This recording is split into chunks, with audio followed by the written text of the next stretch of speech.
Elizabeth Lee to address Federal Council. Welcome, Elizabeth.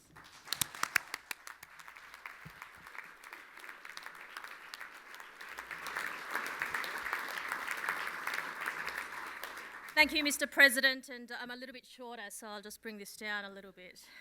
I acknowledge the traditional custodians of the land on which we meet today and pay my respects to their elders past, present and emerging, and acknowledge the continuing contribution they make to our region. Prime Minister, Premiers and Leaders, Ministers, Mr. President, delegates, welcome to Canberra. It is an honour to welcome and address the delegates of the 62nd Federal Council. My thoughts go out to our friends and colleagues in Victoria who are, of course, in the midst of their next outbreak and lockdown.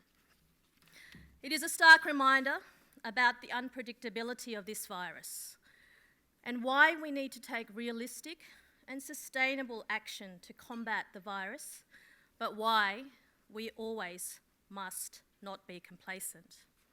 But when we look back, even a year ago, during the pandemic, when it was in full swing, where thousands of Australians were so uncertain about the future of our health and our economy, how enormously fortunate are we to be in Australia? Is there any other place in the world where we would rather be right now?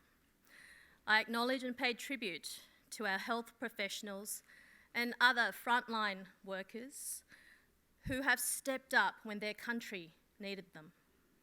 I acknowledge and thank our Prime Minister and leaders all around Australia for the decisions they made in the darkness of uncertainty and fear from an invisible virus. And whilst we may not have agreed with every decision made around the country, leaders step up to make difficult decisions when they are needed, and that takes courage.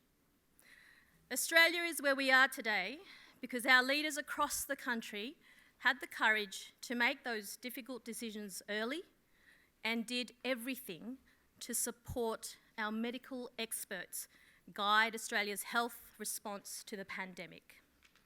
When Australia entered this crisis, we did so from a position of economic security, giving us the firepower we needed to respond to COVID and to secure Australia's economic recovery.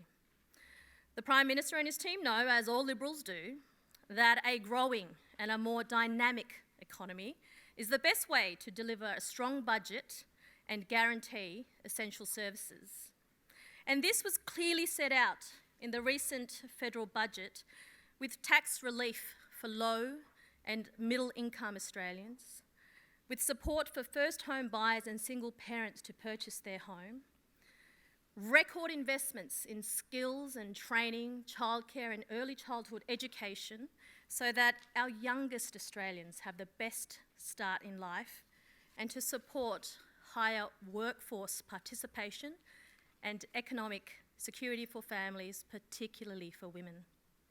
The budget invests in the essential services that so many Australians rely on in health, education, disability, aged care, mental health and suicide prevention, measures to protect our economy and infrastructure projects to get our country moving and to keep Australians in jobs.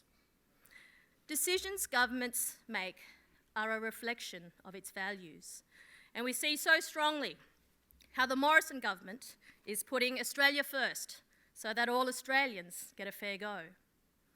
Contrast this with the decision made by the ACT Labor Greens government over the last 20 years that is leaving more and more Canberrans behind. Our hospital waiting times are consistently the worst in the country. Our children and teachers are being let down because this government will not take seriously academic standards or safe school environments. Our Indigenous incarceration rates are the worst in Australia. Thousands of Canberrans are left languishing on public house waiting lists whilst hundreds of houses remain empty, falling into disrepair. We pay some of the highest rates in the country, and yet we don't even have access to a working platform to log simple maintenance tasks like fixing a pothole or a street lamp.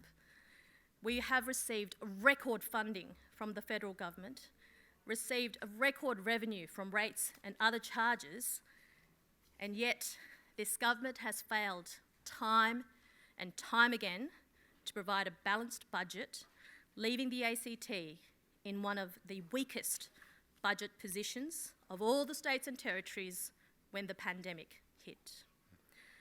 Canberra is too good a city for a bad government, and unfortunately this ACT Labor Greens government is, to borrow a quote from Sam Dastyari, worse than bad.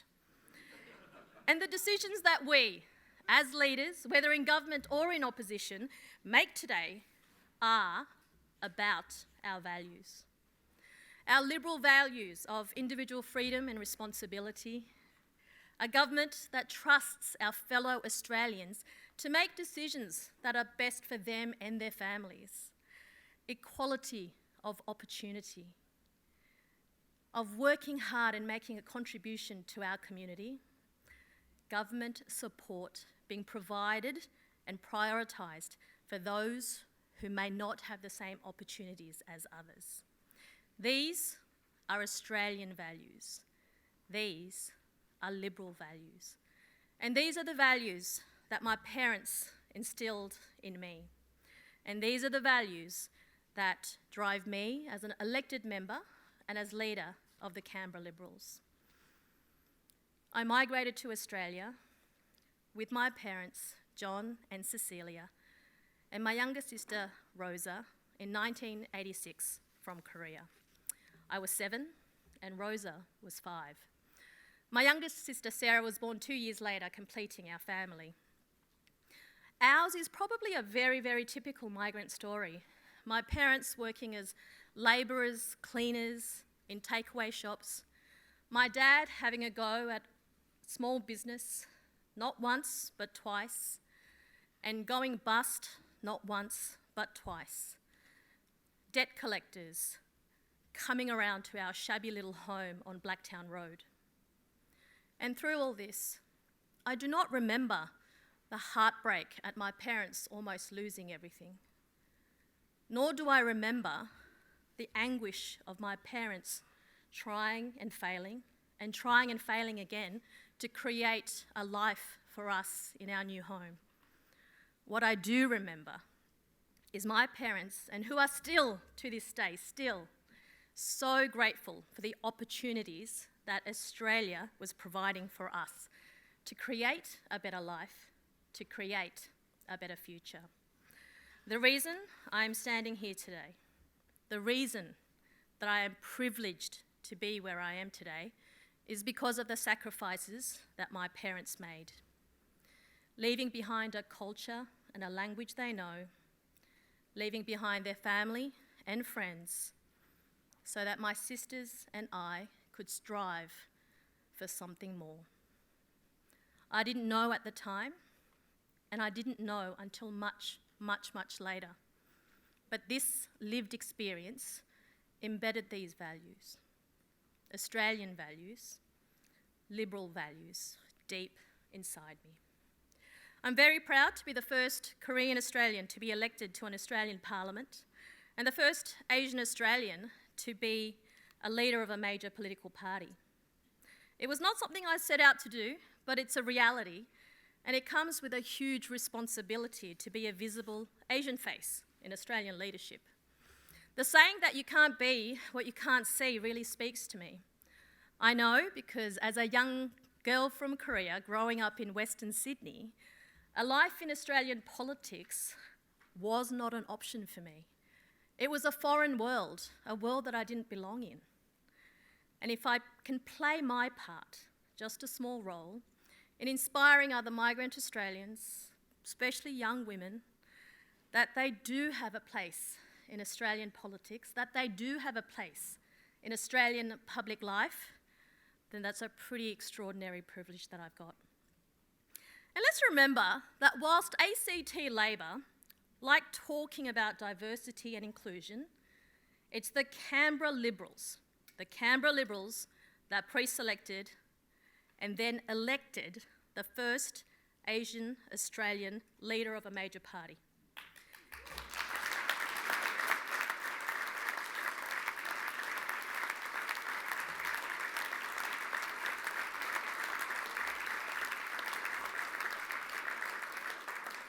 It's also the Canberra Liberals that elected the first female leadership duo in my deputy Julia Jones and I in the ACT, because that's what Liberals do.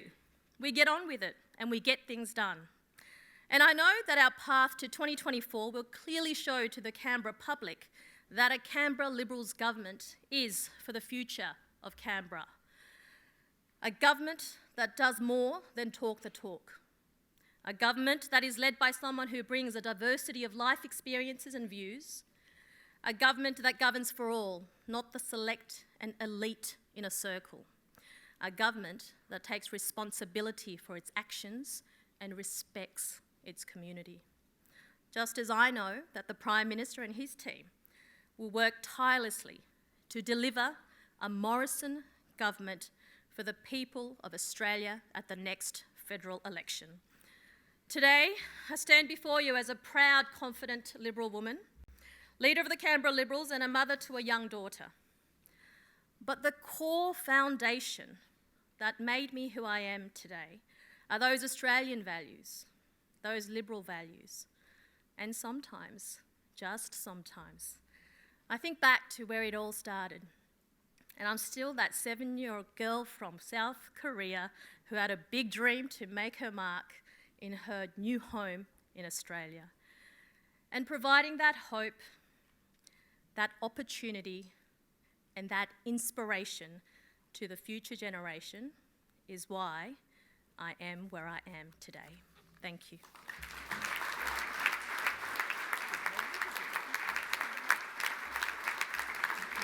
How good is Elizabeth Lee? How good is Elizabeth Lee? Gladys, she's bursting. Well done. Congratulations.